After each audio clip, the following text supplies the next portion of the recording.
পারবে না। ওর কাছে মনে হবে মেয়ে মানে একটা ভোগের বস্তু, আর কিছু না। দৃষ্টিভঙ্গি দুই রকম হয় মেয়েদের ক্ষেত্রে, একটা সম্মানের দৃষ্টি, একটা অসম্মানের দৃষ্টি, একটা ভোগের দৃষ্টি। খেয়াল করে দেখেন, আপনি আপনার মায়ের দিকে যখন তাকান, অসম্মানের চোখ আসে কখনো? ভালোবাসা মমতার চোখ আসে না? শ্রদ্ধার চোখ আসে না? বোনের দিকে তাকান, কখনো অসম্মানের দৃষ্টিতে তাকিয়েছেন? স্ত্রীর দিকে তাকাচ্ছেন, তখন কি আপনার অসম্মান দৃষ্টি তাকাচ্ছেন, ভোগের দৃষ্টি তাকাচ্ছেন? আপনি ভালোবাসার দৃষ্টিতে, সম্মানের দৃষ্টিতে, স্নেহের দৃষ্টিতে তাকাচ্ছেন, তাই না? কিন্তু যখন আপনি একটা বেগানা বেপরদা মেয়েদের হিউজ ক্রাউড দেখবেন রাস্তাঘাটে চলতে গিয়ে ঢাকা শহরে, আপনি দেখবেন আপনার দৃষ্টিটা সম্মানের দৃষ্টি নাই, আপনার চোখের নজরটা আর সম্মানের নজর নাই, আপনি তার দিকে সম্মান দিতে পারছেন না। পর্নোগ্রাফির মাধ্যমে এবং এই অশ্লীলতার মাধ্যমে, বেপরদার মাধ্যমে দৃষ্টিভঙ্গি, মাইন্ডসেটটাকে চেঞ্জ করে ফেলা হয়েছে। এখনকার ইয়াং জেনারেশন যারা পর্ণাসক্ত, তারা যখন মেয়ের দিকে তাকাবে অসম্মানের দৃষ্টিতে দেখবে এবং ভোগের দৃষ্টিতে দেখবে। যখন আপনি ভোগের দৃষ্টিতে দেখবেন, আর যদি আপনার ভিতরে তাকওয়া না থাকে, নামাজ নাই, ইসলাম নাই, সুন্নত নাই, কোরআন নাই, কিচ্ছু নাই, সারাদিন পাপাচার মানে পাপ কাজে লিপ্ত, এই ব্যক্তি তখন সমূহ সম্ভাবনা আছে যে ধর্ষক হয়ে যাবে। এই ব্যক্তির সমূহ সম্ভাবনা আছে যে সে ওই মেয়েকে যদি একা পায় খারাপ কিছু করে ফেলবে, কারণ তার মাইন্ডসেটটাকে চেঞ্জ করে ফেলা হয়েছে। আর এই মাস্টার প্ল্যানটা করেছে পশ্চিমারা, সারা বিশ্বে পণ ছড়িয়ে দিয়েছে যাতে সমাজে হিউজ ফাসাদ এবং কলিউশন সৃষ্টি হয়ে যায়। ছেলেদের দৃষ্টিভঙ্গি চেঞ্জ হয়ে যায়, মেয়েদের দৃষ্টিভঙ্গি চেঞ্জ হয়ে যায়। এখন তো মেয়েরাও পণ দেখে এবং তারাও পণ দেখে, ওদের দৃষ্টিভঙ্গিও চেঞ্জ হয়ে গেছে। ওরাও যখন একটা ছেলের দিকে তাকায়, ভোগের দৃষ্টিতে তাকায়, সম্মানের দৃষ্টিতে তাকায় না। যারা এডিক্টেড, এটা ওয়ান কাইন্ড অফ, এটা এক ধরনের, এটা ওয়ান কাইন্ড অফ, ওই যে ড্রাগ অ্যাডিকশন আছে না, এটা একটা one kind of addiction. Pornography মাথায় সাময়িকভাবে একটা উত্তেজনা সৃষ্টি করে। আর যারা এভাবে এডিক্টেড, দেখবেন বৈবাহিক জীবন বলতে এদের কিছু নাই। বৈবাহিক জীবনে স্ত্রীকে স্যাটিসফাই করা, স্ত্রীকে প্রশান্তি দেওয়া এদের পক্ষে সম্ভব না। একটা স্ত্রী তার কাছে অনেক, একাধিক বিয়ে তো অনেক দূরের কথা। যারা পর্ন অ্যাডিক্টেড তাদের বিষয়টা এমন হয়, এবং দেখবেন বিয়ের আগেই বিয়ে করতে ভয় পাচ্ছে, এবং কারণ সে নিজের উপর জুলুম করে এমন এমন কিছু সমস্যা সৃষ্টি করে ফেলেছে নিজের উপরে, যে এখন সে আনকনফিডেন্ট যে আমি বিয়ে করলে আদৌ কিছু করতে পারবো কিনা। কথা কি বুঝতে পারছেন?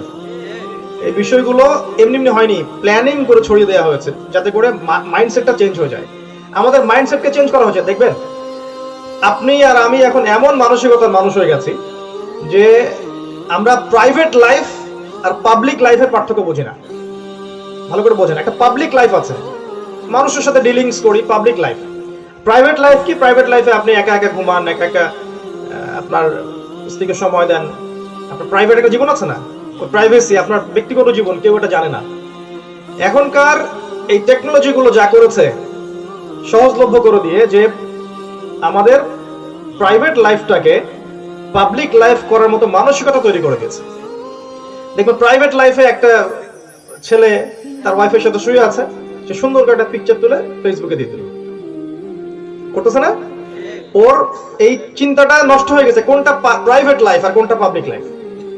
এই চিন্তাটা, চেতনাটাকে নষ্ট করে ফেলা হয়েছে, এবং এটা ওরা করছে না, আপনি নিজেই করে দিবেন। আপনার মাইন্ডসেট চেঞ্জ করে দেওয়া হয়েছে, ওরা করবে না, আপনি নিজেই নিজের সব আপলোড করা শুরু করবেন। ওই যে একটা হেলুসিনেশন বলে একটা কথা আছে না, যে মানুষকে ভ্রমের মধ্যে নিয়ে আসা, হিপনোটাইজ করা, কথা বোঝেন না? হিপনোটাইজ করার মতো একটা কথা, অনেকটা হিপনোটাইজের মতো। আপনি নিজেই করবেন, নিজেই দেখবেন আপলোড দিচ্ছেন ফেসবুকে, নিজের টিকটক বানাচ্ছেন, নিজেই দেখবেন ইউটিউবিং করছেন, নিজে ভিডিও করে দিয়ে দিচ্ছেন। ও কিন্তু আপনাকে করতে বলে নাই, আপনার মাইন্ডটাকে নিয়ন্ত্রণ করা হচ্ছে, আপনার মাথাটাকে নিয়ন্ত্রণ করা হচ্ছে কিছু দিয়ে। এগুলো নিয়ে ভাববেন, দেখবেন আপনি নিজেই সবকিছু উন্মুক্ত করে দিচ্ছেন। আপনার ব্যক্তিগত জীবন, আপনার প্রাইভেট লাইফ, আপনার স্ত্রীকে নিয়ে ঘোরা, আপনার সন্তানকে নিয়ে এটা সেটা। একটা নতুন জামা কিনেছেন, ছবি তুলে দিয়ে দিবেন। স্ত্রীর সাথে কোথাও গেলেন, চটপটি খাচ্ছেন, ফুচকা খাচ্ছেন, ছবি তুলে দিয়ে দিবেন। আপনি নিজেই দেখবেন নিজের সব সতরটা উন্মুক্ত করে দিচ্ছেন।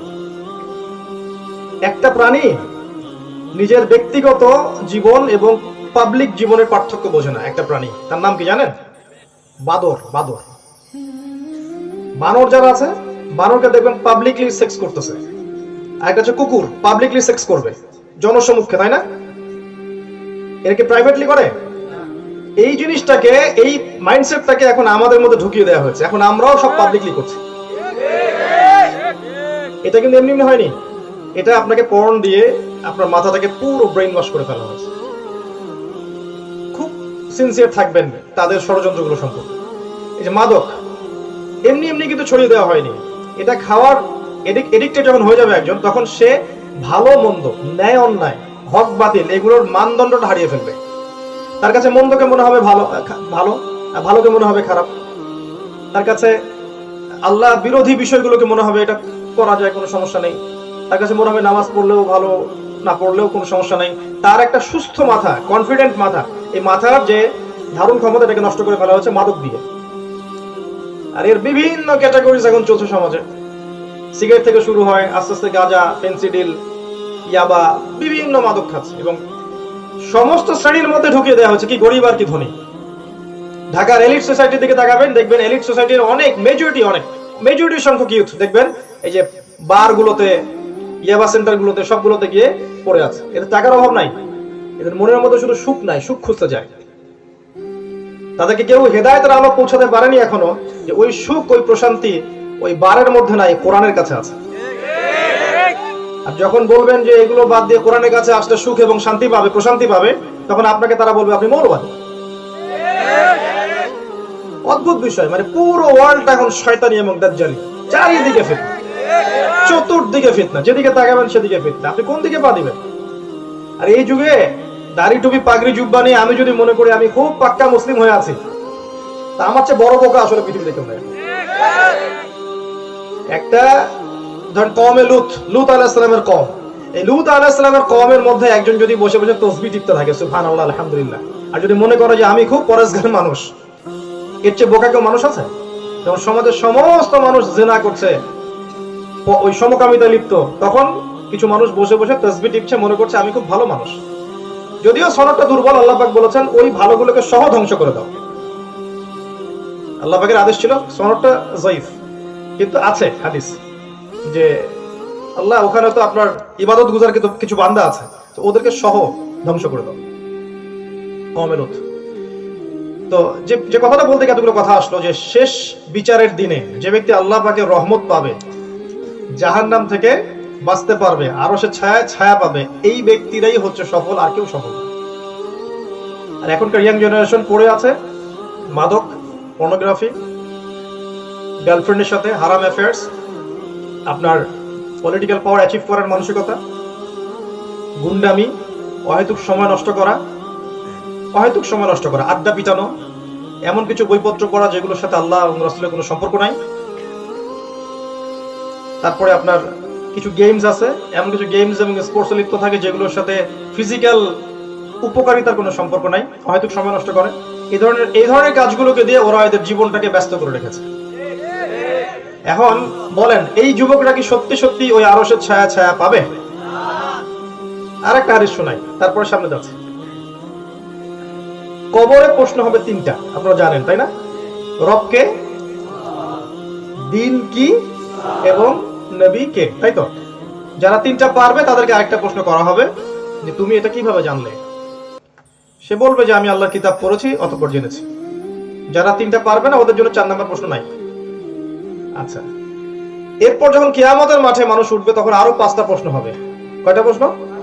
আর 1 নাম্বার তোমার সারা জীবন কোন কাজে ব্যয় করেছো, এবং 2 নাম্বার তোমার যৌবন কোন কাজে ব্যয় করেছো। আবারও যৌবন, দেখেন ওই যে যৌবন আল্লাহর পথে ব্যয় করতে পারলে আরো সে ছায়া পাবো। আবার ওই প্রশ্নই করা হচ্ছে আরো একবার কিয়ামতের মাঠে, যে যৌবন কোন কাজে ব্যয় করেছো। তারপরে আসবে কোন পথে অর্থ উপার্জন করেছো, কোন পথে অর্থ ব্যয় করেছো, এবং জানা অনুযায়ী আমল করেছো কিনা। এই 5টা প্রশ্নের উত্তর না দেওয়া পর্যন্ত কোনো আদম সন্তান 1 পা সামনেও যেতে পারবে না, 1 পা পিছনেও আসতে পারবে না। হিসাব নিকাশ অনেক দূরের কথা, হিসাব নিকাশ অনেক দূরে, হিসাব নিকাশ শুরুই হয়নি, শুরু হবেই না এগুলোর উত্তর না দিতে পারলে। একটু খেয়াল করে দেখবেন, কারোর জন্য অপেক্ষা করা কাজটা খুব বিরক্তিকর না? মনে করেন আপনি এসি রুমে বসে আছেন, এখানে সূর্য আপনার মাথার উপরে নাই, এসি রুমে বসে আছেন, কমফোর্টেবলি বসে আছেন, চা আছে সামনে, নাস্তা আছে, একটা বই আছে, পেপার আছে, আপনি ওয়েট করছেন একজন আসবে, বললো যে 1 ঘন্টা পর আসবে, আপনি 1 ঘন্টা সময় কাটাচ্ছেন। 1 ঘন্টা হয়ে গেল, আপনার চা শেষ, বিস্কুট শেষ, পড়াশোনাও শেষ, মাশাআল্লাহ, সে আসে নাই, আপনার বিরক্ত লাগা শুরু হবে। তারপর আরো 1 ঘন্টা গেলে আপনি আরো বিরক্ত হবেন, তখন উঠে হাঁটাহাঁটি শুরু করবেন, এখন আসে না কেন। আরো 1 ঘন্টা গেলে আরো বিরক্তি লাগা শুরু করবে। এভাবে যদি পুরো দিন আপনার কারোর জন্য অপেক্ষা করতে হয়, আপনি বুঝবেন অপেক্ষা করার কষ্ট কত, তাই না? কিয়ামতের মাঠে মানুষ 50,000 বছর অপেক্ষা করবে, বিচার শুরু হচ্ছে না কেন? 50,000 বছর মানুষ অপেক্ষা করবে, বিচার শুরু হচ্ছে না কি জন্য? তো বিচার তো পরের কথা, এই শুরুটাই হচ্ছে অনেক কঠিন একটা বিষয়। এবং সবাই ওই দিন সবাই এই যে হাঁটুর ভরের নিচে পড়ে থাকবে। আদম আলাইহিস সালাম, ইয়া নাফসি, জাহান্নাম চিৎকার দিবে, জাহান্নামকে টেনে আনা হবে, জানেন তো আপনারা, জাহান্নামকে টেনে নিয়ে আসা হবে এবং তার উপরে পুলসিরাত স্থাপন করা হবে এবং জান্নাতকে নিকটবর্তী করা হবে। মানে এই পুলসিরাত পার হয়ে জান্নাতে যেতে হবে, জাহান্নাম নিচে। জাহান্নাম প্রচন্ড গর্জন করবে, সূরা মুলকের মধ্যে আছে, দেখবেন সূরা মুলকের মধ্যে আছে না, পরে দেখবেন জাহান্নাম প্রচন্ড গর্জন, ফেটে পড়বে একদম। তো এই চিৎকার শুনে আদম আলাইহিস সালাম হাঁটুতে, ইয়া নাফসি, ইয়া নাফসি, হে আল্লাহ আমাকে বাঁচাও, আমাকে, আমার নফস, আল্লাহ আমাকে বাঁচাও, শুধু আমাকে বাঁচাও। নূহ আলাইহিস সালাম, ইয়া নাফসি। ইব্রাহিম আলাইহিস সালাম, ইয়া নাফসি। নবী মূসা, ইয়া নাফসি। ইব্রাহিম, ইসমাঈল, ইসহাক, ইয়াকুব, দাউদ, সুলাইমান, হুদ, সালেহ, সবাই ইয়া নাফসি। তবে একজন ব্যক্তি বলবেন ইয়া উম্মতি, ইয়া উম্মতি। কে তিনি? এখন পর্যন্ত যুব সমাজ আপনারা বুঝতে পারলেন না যে কে আপনার আপন, কে আপনার আইডল, কে আপনার আদর্শ, কে আপনার পথ চলার ধারক বাহক, কে আপনাকে পরকালে কবিরা গুনাহ থেকে সুপারিশ করবে, আজ পর্যন্ত চিনতে পারলেন না। আজ পর্যন্ত আপনার আইডল থেকে গেল ওই ইন্ডিয়ান কোনো হিরো, পশ্চিমা কোনো হিরো, একটা ক্রিকেটার, একটা ফুটবলার, একটা মিউজিশিয়ান। আজ পর্যন্ত স্টিল না, এখন পর্যন্ত চিনতে পারলেন না মুহাম্মদ সাল্লাল্লাহু আলাইহি ওয়াসাল্লাম কে, তার সুন্নতের গুরুত্ব কত। এখনো আপনার দাড়ি রাখলে লজ্জাবোধ হয়, তার উপর কাপড় তুলে লজ্জাবোধ হয়, আপনার জুব্বা পরলে, একটু বাবরি চুল রাখলে, আপনার ঢিলাঢালা পোশাক পরলে, তার মতো একটু রাতে তাহাজ্জুদে দাঁড়ালে, তাওহীদের কথা বললে, তার দিনের দাওয়াতি কাজ করলে, তার দিনের মূলনীতিগুলো মেনে চললে আপনার লজ্জা লাগে, কষ্ট হয়। এখনো দিনের পথে চলার সময় যখন প্রতিবন্ধকতা আসে, মানুষ ভালো মন্দ বলে, মন খারাপ হয়ে যায়। আপনি কার দিন নিয়ে চলছেন? আপনি মুহাম্মদ সাল্লাল্লাহু আলাইহি ওয়াসাল্লামের দিন নিয়ে চলছেন। গর্বের সাথে বুক ফুলিয়ে সুন্নতের উপর আমল করবেন, গর্বের সাথে বুক ফুলিয়ে সুন্নাহর উপর আমল করবেন। দাড়ি ছেড়ে দিবেন, মুছ কেটে ফেলবেন, টাকলোর উপর কাপড় তুলে ফেলবেন, সমস্ত যে হারাম অ্যাফেয়ার্স, ফোন নাম্বার ডিলিট করে ফেলে দিবেন। আবার ডিলিট করার আগে বলিয়েন না ফোন করে যে আজকেই লাস্ট কথা, আর কথা হবে না, তাহলে লাস্ট কথা শেষ হবে না। ডিলিট করে ফেলে দিলেন। বলবেন যে আমি আল্লাহর পথে চলছি, যদি তুমি তওবা করে ফিরে আসতে পারো, তোমার বাবার কাছে বিয়ের প্রস্তাব দিব। যদি বিয়ে দেয় আলহামদুলিল্লাহ, ভালো, না হলে তুমি তোমার রাস্তা দেখো, আমি আমার রাস্তা দেখো, শেষ। ক্লিয়ার কাট কথা বলে ফেলবেন। আর এবং এর আগে আপনি আপনার জন্য একটা হালাল রিজিকের ব্যবস্থা করবেন। যে রিজিকে হোক, হালাল হলে বুক ফুলিয়ে বলবেন আমার 10,000 টাকা উপার্জনের সামর্থ্য আছে, আমার 20,000 টাকা উপার্জনের সামর্থ্য আছে। আপনার যদি পোষায় আপনার মেয়েকে দেন, না হলে আমি আমার মতো করে খুঁজে নেব ইনশাআল্লাহ। আপনি দেখবেন আল্লাহ পাক তার চেয়ে 1000 গুণ উত্তম পবিত্র স্ত্রী আপনাকে দান করেছেন। আর সৌন্দর্য, বংশমর্যাদা, শ্বশুরের টাকা পয়সা, জমি জমা এগুলো থাকবে না, দিনদারিতা থাকবে। যদি আপনার স্ত্রীর মধ্যে দিনদারিতা থাকে, আপনি এই পৃথিবীতে জান্নাতের মধ্যে থাকবেন ইনশাআল্লাহ। দিনদারিতা নাই, দেখবেন দুনিয়া হয়ে যাবে জাহান্নাম। একটা কথা বলি, সব বোরখার পিছনেই দিনদারিতা থাকে না, এটা মনে রাখবেন। বোরখা পরে মেয়ে দেখতে গেছেন, দেখলেন বোরখাওয়ালি, পাগল হয়ে যায় না, পাগল হওয়ার দরকার নাই। বোরখার পিছনে সত্যিকার দিনদারিতা নাও থাকতে পারে। তো আল্লাহর কাছে চাইতে হবে, রব্বানা হাব লানা মিন আজওয়াজিনা ওয়া যুররিয়াতিনা কুররাতা আ'য়ুন ওয়াজআলনা লিল মুত্তাকিনা ইমামা, দোয়া করতে হবে এবং ইস্তেখারার নামাজ পড়তেই থাকতে হবে। তাড়াহুড়া করবেন না, তাড়াহুড়া করলে বিপদে পড়তে পারেন। ওকে, এবার আসেন যে নবী সাল্লাল্লাহু আলাইহি ওয়াসাল্লামের সুন্নাহ মাফিক চলতে গেলে যখন এগুলো ছাড়তে হবে, আপনাকে মিউজিক ছাড়তে হবে, আপনাকে গার্লফ্রেন্ড ছাড়তে হবে, হারাম এই যে জিনার পথ ছাড়তে হবে, মাদকের পথ ছাড়তে হবে, আপনার গিটার বাদ্যযন্ত্র, অহেতুক যে কথা কাজগুলো লিপ্ত ছিলেন এগুলো ছাড়তে হবে। ছাড়ার পর দেখবেন আপনার কাছে মনে হচ্ছে যে, শোনেন, ছাড়ার পর দেখবেন আপনার কাছে মনে হচ্ছে যে সারা দুনিয়া আপনাকে ত্যাগ করেছে, কিন্তু আপনাকে আল্লাহ রাব্বুল আলামিন কোলে তুলে নিয়েছে। কারণ আমি বলি, কারণ হাদিসে এসেছে যখন একজন আল্লাহর বান্দা আল্লাহর দিকে এক হাত এগিয়ে যাবে, আল্লাহ পাক আরো বেশি এগিয়ে আসবেন। সে যখন হেঁটে হেঁটে যাবে, আল্লাহ পাক দৌড়ে চলে আসবে। আপনি হয়তো সবকিছু থেকে ডিটাচড হয়ে যাবেন। আপনার পরিবার হয়তো ভালো মন্দ বলতে পারে, আপনাকে বন্ধু মহল ভালো মন্দ বলতে পারে, হ্যাঁ, কেউ কেউ আপনাকে আবার জঙ্গি সন্ত্রাসীও বলতে পারে, আরো অনেক বাজে মন্তব্য করতে পারে। বাট আপনি বুঝবেন, আপনি ফিল করবেন যে সবাই আপনাকে ছেড়ে দিয়েছে, কিন্তু আল্লাহ আপনাকে ছাড়েন না। আর যে আল্লাহকে পেয়েছে তার কিছু প্রয়োজন নাই। আর যে আল্লাহকে পায় না, এই দুনিয়ার সবকিছু পেয়েছে, আসলে কিছুই পায় না। এ কি পেয়েছে মরার পরে বুঝতে পারবে। অতএব দুনিয়াতে হায়াত থাকতে আল্লাহকে আপন করে নেন। আমি অনেক দিন বলেছি, আবারও বলছি, আল্লাহ ছাড়া প্রকৃত অর্থে আপন বলতে কেউ নেই, কেউই না। আছি আমরা হয়তো সবাই আশপাশে, কিন্তু আল্লাহ ছাড়া প্রকৃত অর্থে আপন বলতে কেউ নাই। এবং আল্লাহ ছাড়া আপনাকে প্রকৃত অর্থে কেউ বুঝবেও না কখনো, কারণ আপনার মনের ব্যাপারটা সরাসরি আল্লাহ জানেন। আপনি যদি মন থেকে ফ্রেশ হন, কলবুন সালিম, একটা পরিচ্ছন্ন হৃদয় থাকে, আপনার সাথে আল্লাহ পাকের সম্পর্ক হবে একদম ডাইরেক্ট সম্পর্ক ইনশাআল্লাহ। আর মনের মধ্যে যদি কলুষতা থাকে, দেখবেন আপনার মন থেকে আল্লাহর জন্য ডাক আসছে না, এবং আপনার মনের মধ্য থেকে আল্লাহকে ডেকে চোখ দিয়ে পানি বের হচ্ছে না, কারণ মনের মধ্যে কলুষতা আছে। তো প্রিয় ভাইরা, আমি নিজেও একজন যুবক। আমি আপনাদের সাইকোলজি গুলো কিছুটা হলেও বুঝি, যে এখন আপনারা যে সমাজে বাস করছেন, যে ফিতনার যুগে বাস করছেন, এখানে মূলত আপনারা যা করছেন, পড়াশোনা করছেন এমন ট্র্যাকে, যে ট্র্যাক আপনাকে আল্লাহর পথ থেকে সরিয়ে দিচ্ছে, কোনো কোনো ক্ষেত্রে আপনাকে নাস্তিক পর্যন্ত বানিয়ে দিচ্ছে। আপনি এখন যেহেতু সবাই একটা ফ্লোর মধ্যে চলছে, এই কারণে দেখা যায় যে হারাম কাজগুলোতে লিপ্ত না হলে মানুষ আপনাকে বলছে, এ আবার আনসোশাল, কেমন জানি, কি রে তুই সিগারেট খাইস না, কি রে তোর একটা গার্লফ্রেন্ড নাই, কোনোদিন একটা মদ খাইস নাই, একটু গান বাজনা শুনলে কি হয়। মানে মানুষ আপনাকে বলবো যে আপনি মনে হয় এলিয়েন, আর ওরা হচ্ছে এই পৃথিবীর প্রাণী, তাই না? আমি জানি এগুলো হবে আপনাদের সাথে, এবং হয়। এখানেই আপনার ইমানের পরিচয়টা দিতে হবে। এই জায়গায় গিয়ে আপনাকে আল্লাহকে নিয়ে থাকতে হবে, তার রাসূলকে নিয়ে থাকতে হবে। আপনি মনের মধ্যে একটা নূর পাবেন, সাকিনা, প্রশান্তি পাবেন। এবং একটা জিনিস আল্লাহ আপনাকে দিয়েছেন, যেটা আপনার হাতে থাকলে সারা দুনিয়াও যদি চলে যায় আপনার কোনো আফসোস থাকবে না। সেটা হচ্ছে আল্লাহর এই কিতাব, আল কুরআনুল কারীম। এটাকে বুকের মধ্যে জড়ায় নেন, নিয়মিত পড়েন, এর ভিতর ডুবে যান, দেখবেন পৃথিবী ধ্বংস হয়ে গেলে আপনার কিছু যায় আসবে না ইনশাআল্লাহ তাআলা। কোরআন আপনাকে আল্লাহর সাথে সরাসরি কানেকশন তৈরি করবে। আমি জানি এই সময় ম্যাক্সিমাম যুবক এরকম পর্নোগ্রাফি, হারাম রিলেশন অ্যাফেয়ার্স, গুন্ডামি, মাস্তামি, টিকটক, হাবিজাবি, এই সমস্ত বিষয় নিয়ে পড়ে আছে। এই সময়টুকুতে আমাদেরকে কয়েকটা কাজ করতে হবে। প্রিয় ভাই, করতে রাজি আছি ইনশাআল্লাহ? যদি করতে পারি ইনশাআল্লাহ তাআলা এই দুনিয়ায় সফল তো হবই ইনশাআল্লাহ, পরকালেও জান্নাতে যাব ইনশাআল্লাহ। আর আমরা চাই পরকালে হুসাইন রাদিয়াল্লাহু আনহুর সাথে থাকতে, চাই না? উনি যুবকদের সর্দার হবেন না? এবং আমরা চাই মুহাম্মদ সাল্লাল্লাহু আলাইহি ওয়াসাল্লামের সাথে জান্নাতের মাঝখানে থাকতে, চাই না? তার হাউজে কাউসার থেকে পানি পান করতে চাই না? যখন কিয়ামতের মাঠে সবাই উঠবে, আমরা চাই না যে আমরা রাসূলের কাছাকাছি থাকি, তিনি আমাদের জন্য সুপারিশ করেন, আমরা তার সামনে একটা গর্বিত মুখ নিয়ে দাঁড়াতে পারি যে ইয়া রাসূলুল্লাহ, আপনার দ্বীনের জন্য আমরা এইগুলা কাজ করে এসেছি। এটা বলতে পারলে বুকটা গর্বে ভরে উঠবে না?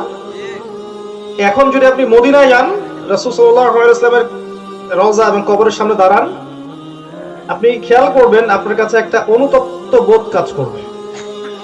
ওখানে গিয়ে সালাম দিবেন, আসসালামু আলা আইয়ুহান নবী ওয়া রাহমাতুল্লাহি ওয়া বারাকাতুহু। আপনার মনে হবে যে আপনি কিছুটা বিব্রত, অপমানিত। আমার মনে হয়েছিল, কারণ আমার কাছে মনে হচ্ছিল যে আমি এমন একজন ব্যক্তিকে সালাম দিচ্ছি যার দ্বীনের জন্য আমি কিছুই করতে পারলাম না। আজকে আমি কোন মুখ নিয়ে তার সাথে সাক্ষাৎ করতে আসছি? কারণ যখন মানুষ সালাম দেয়, মালায়েকা সালামকে নিয়ে রাসূল সাল্লাল্লাহু আলাইহি ওয়াসাল্লামের কবরে পৌঁছে দেন এবং তিনি সালামের উত্তর দেন। তাহলে সালাম দিয়েছি, তিনি উত্তর দিয়েছেন নিঃসন্দেহে। তাহলে আমি এমন একজন ব্যক্তিকে সালাম দিচ্ছি যার রেখে যাওয়া এই পবিত্র আমানত দ্বীন ইসলামের জন্য আমি কিছুই করতে পারলাম না। তাহলে এই যদি দুনিয়ার অবস্থা হয়, কিয়ামতের মাঠে কোন মুখ নিয়ে আমরা তার সামনে দাঁড়াবো, একটু চিন্তা করেন। তাই আমার কয়েকটা নসিহত আছে, এই নসিহতগুলো একটু মেনে চলার চেষ্টা করলে আমার এবং আপনাদের সবার উপকার হবে ইনশাআল্লাহ।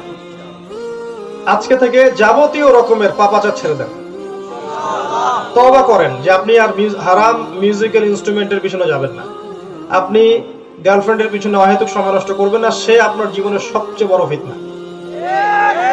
এর চেয়ে বড় কোনো ফিতনা রাসূল সাল্লাল্লাহু আলাইহি ওয়াসাল্লাম বলেছেন পুরুষদের জন্য রেখে যাওয়া হয়নি। পুরুষদের জন্য নারীর ফিতনার চেয়ে বড় কোনো ফিতনা রেখে যাওয়া হয়নি। আর আপনাকে একটা কথা আমি এনশিওর করতে চাই, আপনার গার্লফ্রেন্ড আপনাকে ভালোবাসে না, আপনার গার্লফ্রেন্ড আপনার অবস্থানকে ভালোবাসে। মানুষ মানুষকে প্রকৃত অর্থে ভালোবাসতে পারে না, মানুষ মানুষের অবস্থানকে ভালোবাসতে পারে। যখন আমার অবস্থান ভালো থাকবে দেখবেন যে মানুষের অভাব নয় চারপাশে। যখন আপনি দেখবেন আপনার অবস্থান ভালো না, আপনাকে কেউ চিনবে না। ইভেন আপনি যখন বিপদে পড়বেন দেখবেন আশপাশে কেউ নাই। মানুষ এরকমই, দুনিয়াটা এমন। এবং এইটা আখিরুজ জামান, শুধু কিয়ামতের আলামত গুলোই স্পষ্ট না, বরং এটা একটা অবিশ্বাসের জামানা, প্রতারণার জামানা, ধোঁকাবাজির জামানা। এখানে রাত দিন হয়ে যাচ্ছে, দিন রাত হয়ে যাচ্ছে। এখানে বিশ্বাস, সঠিক সরল মনে কাউকে বিশ্বাস করবেন, আপনি প্রতারিত হয়ে যাবেন। মানুষ ভালো ভালো জিনিসটাকে, সততাকে দুর্বলতা মনে করে। এখন আপনি সৎ থাকবেন, ভালো থাকবেন, মানুষ এটাকে দুর্বলতা মনে করবে। এটা ওই যুগ চলছে, এই যুগে আপনাকে স্মার্ট হতে হবে। আপনি বিশ্বাস করেন মানুষ মানুষকে প্রকৃত অর্থে ভালোবাসে না, আল্লাহ আপনাকে প্রকৃত অর্থে ভালোবাসেন। এবং আপনার অবস্থানকে সমাজের মানুষ ভালোবাসছে। যত বড় জায়গায় চলে যান না কেন, সবাই আপনাকে সম্মানের ভিত্তিতেই পিছনে তেল দিতে আসে না, কেউ কেউ স্বার্থের জন্য তেল দিতে আসে। তো আপনি এটা বুঝে নেবেন যে দুনিয়াতে আপনি একাই, আপনার সাথে আল্লাহ পাকের সম্পর্ক। প্রত্যেকটা কাজ আল্লাহর জন্য করেন, আল্লাহর জন্য বাঁচেন, আল্লাহর জন্য মরেন, আল্লাহর জন্য সালাত পড়েন, আল্লাহর জন্য রোজা রাখেন, আল্লাহকে সন্তুষ্ট করার জন্য সদকা করেন, দুটো ভালো কথা বলেন, মানুষকে খারাপ থেকে নিষেধ করেন, কিছু করেন আল্লাহর জন্য করেন, আর কারো জন্য না। যখন আপনি আল্লাহর জন্য নিজেকে সুপর্দ করে দিবেন, তখন সারা দুনিয়া গারাত হয়ে গেলেও আল্লাহ পাক নূহ আলাইহিস সালামের মতো আপনাকে বাঁচাবেন। যখন আপনি আল্লাহর জন্য নিজেকে ওয়াকফ করবেন, তখন ইব্রাহিম আলাইহিস সালামের মতো আল্লাহ পাক আগুনের পরীক্ষা থেকে আপনাকে বাঁচিয়ে দিবেন। যখন আপনি আল্লাহর জন্য হয়ে যাবেন, সবাই মিলে আপনাকে শুলে চড়াতে চাইলে, ক্রুশে চড়াতে চাইলে আল্লাহ পাক আসমানে তুলে নেবেন আপনি। যখন আপনি আল্লাহর জন্য দ্বীনের খেদমতের চেষ্টা করবেন, আল্লাহর জন্য সব কাজ করবেন, আল্লাহ পাক নবী সাল্লাল্লাহু আলাইহি ওয়াসাল্লাম এবং তার সাহাবীদের মতো আপনারও হেফাজত করবেন, অভিভাবকত্ব করবেন ইনশাআল্লাহ। বিশ্বাস রাখবেন আল্লাহ মরে যাননি, আল্লাহ আছেন এবং আল্লাহ খুবই কাছে আছেন। ওয়াইদা সাআলাকা ইবাদি আন্নী ফাইন্নী করিব। যখন আমার বান্দারা আমার সম্পর্কে জিজ্ঞেস করে, বলে দাও আমি খুব কাছে আছি, আমি খুবই কাছে। আপনি এখন মনে মনে আল্লাহকে বলেন, ইয়া আল্লাহ আমাকে হেদায়েত দিন, আল্লাহ মনে মনে আপনাকে স্মরণ করবে এখনই। আপনি জনসমাবেশে যে আমরা আল্লাহকে স্মরণ করছি, নিঃসন্দেহে আল্লাহ পাক এর চেয়ে উত্তম সমাবেশে আমাদের কথা স্মরণ করছেন, কোনো সন্দেহ নাই। হাদিসে এসেছে আল্লাহ কাছে আছেন, আল্লাহকে আপন করে নেন। প্রত্যেকটা কাজ আল্লাহর জন্য, আল্লাহকে সন্তুষ্ট করার জন্য আপনি অ্যাফেয়ার ছেড়ে দেন, হারাম অ্যাফেয়ার ছেড়ে দেন। আপনি এই গিটার, এই ড্রামস, এই ব্যান্ড, হাবি জাবি যা লিপ্ত আছেন ছেড়ে দেন। মনে রাখবেন এইগুলোর মধ্যে প্রকৃত শান্তি নেই। প্রকৃত সুখ এবং শান্তি আছে কোরআনে এবং ইসলামের কাছে এবং রাসূল সাল্লাল্লাহু আলাইহি ওয়াসাল্লামের সুন্নতের কাছে। এই শান্তির কথা যদি কেউ জানতো যে কোরআন এবং সুন্নাহর কাছে আসলে কি শান্তি পাওয়া যায়, তাহলে আমার বুকের মধ্যে পারমাণবিক অস্ত্র ঢেলে দিত। কথা বুঝতে পারছেন? যদি ওই পশ্চিমারা জানতো যে কোরআন এবং সুন্নাহর কাছে আসলে কি শান্তি পাওয়া যায়, তাহলে আমাদের কলিজার মধ্যে মিসাইল ছুটতো, হিংসায়, রাগে, ক্রোধে। তো ছাড়েন, ছাড়তে শেখেন। আল্লাহর জন্য কিছু করা সহজ, মনে রাখবেন আল্লাহর জন্য কিছু করা সহজ, আল্লাহর জন্য কিছু ছাড়া সহজ না। আপনি 5 ওয়াক্ত নামাজও পড়তে পারবেন ইনশাআল্লাহ কাল থেকে, কিন্তু আপনি 2 বেলা গার্লফ্রেন্ডের সাথে কথা বলা আগে ছাড়েন। দেখেন কোনটা কঠিন কোনটা সহজ। আপনি রোজা হয়তো রাখতে পারবেন রমজান মাসে, আপনি আগে সিগারেট, এই যে গাঁজা, এই যে ইয়াবা, এই যে মাদক সব ছেড়ে দেখান যে আল্লাহর জন্য ছাড়তে পারেন কিনা। আপনি দান সাদাকা হয়তো করতে পারবেন, এটা সহজ। আপনি ঘুষ, দুর্নীতি, সুদ এগুলো ছেড়ে দেখান কোনটা কোনটা। অনেক কিছু করা সহজ, ছাড়া সহজ না। আল্লাহর কাছে ছাড়ার স্বাদ এবং প্রতিদান অনেক বেশি। আল্লাহ পাক অবাক হবেন, আল্লাহ পাক সন্তুষ্ট হয়ে যাবেন ওই যুবকের প্রতি যে যুবকের খারাপ কোনো প্রবৃত্তি নাই। এই যুবককে দেখে আল্লাহ পাক অবাক হয়ে যান। অতএব প্রিয় যুবক ভাইরা, হারাম যা কিছুতে লিপ্ত আছেন আজকেই তওবা করে ফিরে আসেন। কালকের কোনো গ্যারান্টি নেই আপনার কালকের কোনো গ্যারান্টি নাই। এমন অনেক যুবক প্রতিদিন কবরে চলে যাচ্ছে যারা আমাদের বয়সী, যাচ্ছে না? এই যে বাইকিং তো আপনারা পছন্দ করেন, আমিও পছন্দ করি, আমিও একজন বাইকার, আমি নিজে একজন বাইকার। কিন্তু বাইক যারা বিভিন্ন জায়গায় রেস করেছেন তারা বোঝেন যে নিরাপত্তা কাকে বলে। এক মুহূর্তের মধ্যে কিন্তু ডেড হতে পারে মানুষ, এমন সিচুয়েশন আসে না বাইক চালাতে চালাতে? আল্লাহ পাক সেভ করেন, নিরাপত্তাকে দেন, আল্লাহ দেন। এই যে বাইকিং করতে করতে অনেক যুবক মারা যাচ্ছে না, এই যে রেস করতে করতে মারা যাচ্ছে না, সুইমিং করতে করতে মারা যাচ্ছে, কয়দিন আগে দেখলাম ফুটবল খেলতে গেলে স্টক করে মরে গেল। এরকম হচ্ছে না? অসংখ্য যুবক। আর অনেক লড়াইয়ে হয়তো সামাজিক ক্রন্দল, পলিটিক্যাল ক্রন্দলে কত যুবক মারা যাচ্ছে না? তো যৌবন বয়স হলেই যে আমার কিছু হবে না এমন চিন্তা করার কোনো কারণ নেই। এখনই তওবা করে ফিরে আসতে হবে, পড়তে হবে আমার সাথে আস্তাগফিরুল্লাহ আল্লাযী লা ইলাহা ইল্লা হুয়াল হাইয়ুল কাইয়্যুম ওয়া আতুবু ইলাইহি আস্তাগফিরুল্লাহ ওয়া আতুবু ইলাইহি আল্লাহুম্মা আনতা রাব্বী লা ইলাহা ইল্লা আনতা খালাকতানি আনা আবদুক ওয়া আনা আলা আহদিক ওয়া ওয়া'দিক মাস্তাতা'ত ووعدك ما استطعت أعوذ بك من شر ما صنعت أبوء لك بنعمتك علي وأبوء بذنبي فاغفر لي فإنه لا يغفر الذنوب إلا أنت سيد الاستغفار তওবা করে আল্লাহর দিকে ফিরে আসেন। এরপর কি করবেন জাস্ট কয়েকটা কাজ বলে আমি শেষ করে দিচ্ছি, ডিটেলস বলতে পারবো না, এবং ডিটেলস আমি অন্য লেকচারে বলেছি। আমি যতদূর মনে পড়ছে আমার যে মেহেরপুরে যে লেকচারটা দিয়েছিলাম এই সিজনে, ওখানে আমি এই বিষয়গুলোর ডিটেলস কথা বলেছি, অনলাইনে হয়তো পাবেন এটা ইনশাআল্লাহ। কয়েকটা কাজ, মাত্র 6টা থেকে 7টা কাজ বেশি ফোকাস করেন এখন ইয়াং জেনারেশন। 1 নাম্বার পড়াশোনা, এডুকেশন। আপনি যেখানেই পড়েন, মাদ্রাসায় পড়েন বা জেনারেল লাইনে পড়েন, নিজের উপর ম্যান্ডেটরি করে নেন যে আপনাকে এই সাবজেক্টগুলো পড়তে হবে যদি আপনি কোরআন সুন্নাহকে দিয়ে এই ওয়ার্ল্ডকে ডিল করতে চান। তাহলে কোরআন পড়তে হবে 1 নাম্বার, আরবি ভাষা শিখতে হবে 2 নাম্বার, 3 নাম্বার কোরআনের তাফসীর পড়তে হবে, 4 নাম্বার হাদিসের বইগুলো পড়তে হবে, 5 নাম্বার আপনাকে নবী সাল্লাল্লাহু আলাইহি ওয়াসাল্লামের সিরাত বা জীবনী পড়তে হবে, 6 নাম্বার ইসলামের ইতিহাসগুলো পড়তে হবে, 7 নাম্বার ইসলামিক দর্শন পড়তে হবে, 8 নাম্বার ইসলামিক অর্থনীতি পড়তে হবে, 9 নাম্বার জুনিয়র লাইনে যে যেখানে পড়ছেন সেটা পড়বেন, যে যে ডিপার্টমেন্টে পড়ছেন সেটা পড়বেন, শুধু এই জ্ঞানটাকে আপনি ইসলামের কল্যাণে কাজে লাগাবেন।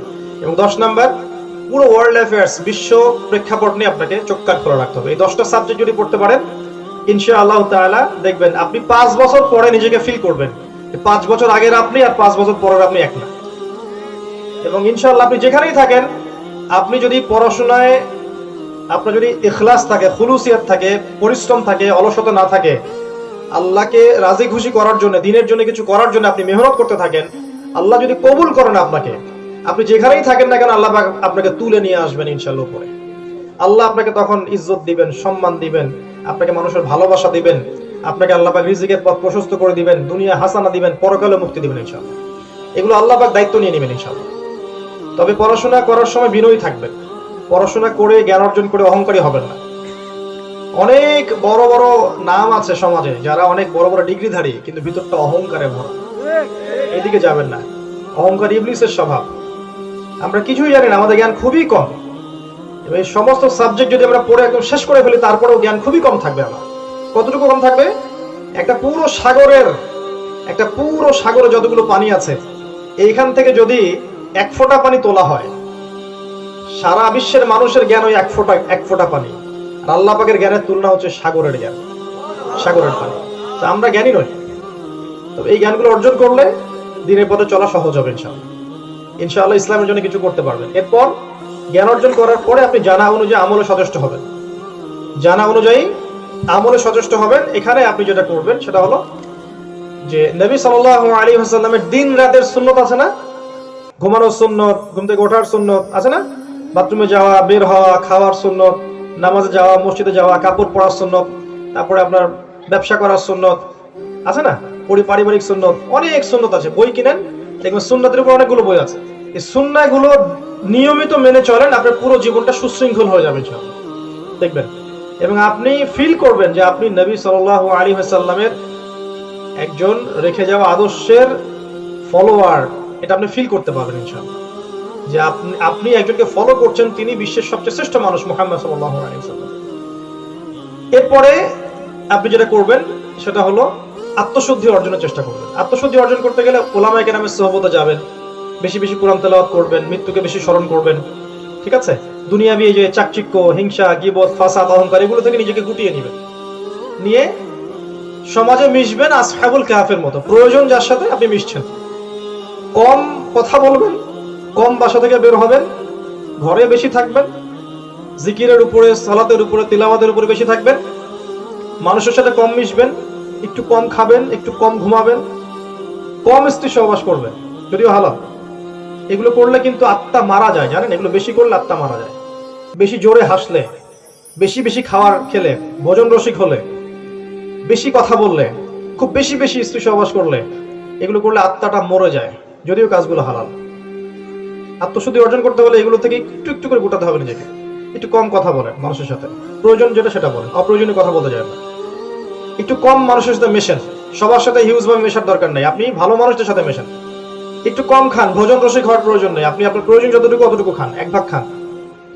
একটু কম ঘুমান, একবারে 12 ঘন্টা 14 ঘন্টা ঘুমানোর দরকার নাই, আপনি 5 ঘন্টা 6 ঘন্টা ঘুমান সারাদিনে। বেশি বেশি সময় তেলাওয়াত করেন, জিকির করেন, আল্লাহকে ডাকেন, দোয়া করেন, বাসায় থাকেন, বিনা প্রয়োজনে বের হবেন না, দেখবেন আত্মশুদ্ধি অর্জন করা সহজ হবে ইনশাআল্লাহ। বেশি বেশি মৃত্যুকে স্মরণ করেন, পরকালকে স্মরণ করেন, আল্লাহর সামনে দাঁড়াতে হবে, এই চেতনাটা বেশি বেশি মনের মধ্যে আওড়াতে থাকেন, দেখবেন ইনশাআল্লাহ হৃদয়টা নরম থাকবে। মনটা কি থাকবে? নরম থাকবে। যারা এগুলো করে না, দেখ মন শক্ত। এরপরে কাজটা হচ্ছে হালাল রিজিক। আপনার রিজিকটা যেন হালাল হয় সেদিকে খেয়াল রাখেন। এখানে সুদে যাবেন না, ঘুষ, দুর্নীতি, মানুষের সম্পদ লুট করে খাওয়া, এগুলো তো যাবেন না।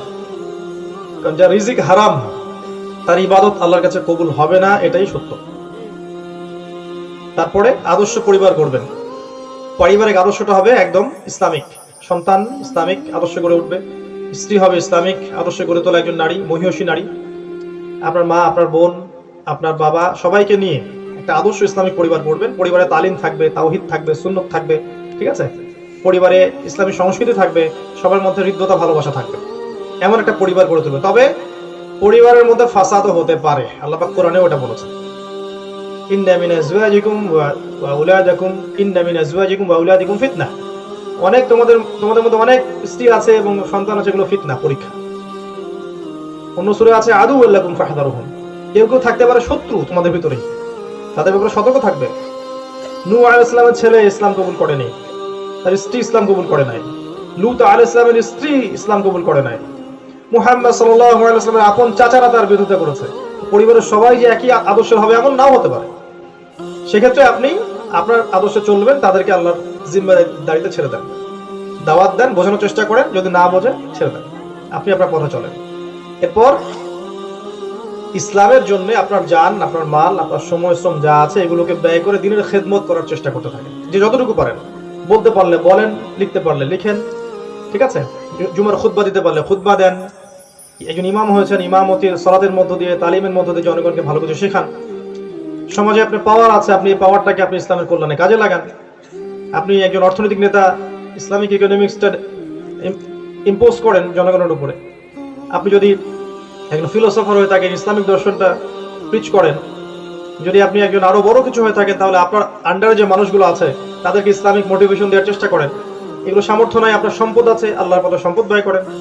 একটা মাদ্রাসা করেন, একটা মসজিদ করেন, এতিমখানা করেন, একটা বিধবাদের প্রজেক্ট করেন, একটা সেলাই মেশিনের প্রজেক্ট করেন, বৃক্ষরোপণ প্রজেক্ট করেন, কিছু করেন, মানে যে কাজগুলোতে পরকালে বেনিফিটেড হওয়া যাবে, এরকম কিছু কাজ করে কবরের প্রিপারেশন নেন, যাতে একটা কিছু দেখানো যায়, আল্লাহ আমি দুনিয়াতে এই কাজগুলো করে এসেছি।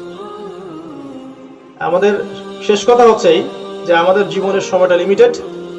এই সময়টুকুর মধ্যে প্রেশিয়াস টাইম হচ্ছে আমাদের যৌবনকাল। এই সময়টাকে যদি আমরা হেলায় খেলায় নষ্ট করে ফেলি এখন যা করছি, তাহলে পরকালে আমরা ওই আরশের ছায়াও পাবো না। আর 2 নম্বর প্রশ্ন যেটা ছিল যে তোমার যৌবন কোন কাজে ব্যয় করেছো, এর উত্তর দিতে পারবো না। আর সেদিন যারা ছায়া পাবে না এবং উত্তর দিতে পারবে না, কোনো সন্দেহ নাই তারা জাহান্নামে চিরকাল অবস্থান করবে। তবে যদি নবী সাল্লাল্লাহু আলাইহি ওয়াসাল্লামের সুপারিশের মধ্য দিয়ে লা ইলাহা ইল্লাল্লাহ কালিমার বরকতে কখনো বের হয়ে আসে, সেটা আলাদা কথা, কিন্তু জাহান্নামের শাস্তি অবশ্যই ভোগ করতে হবে।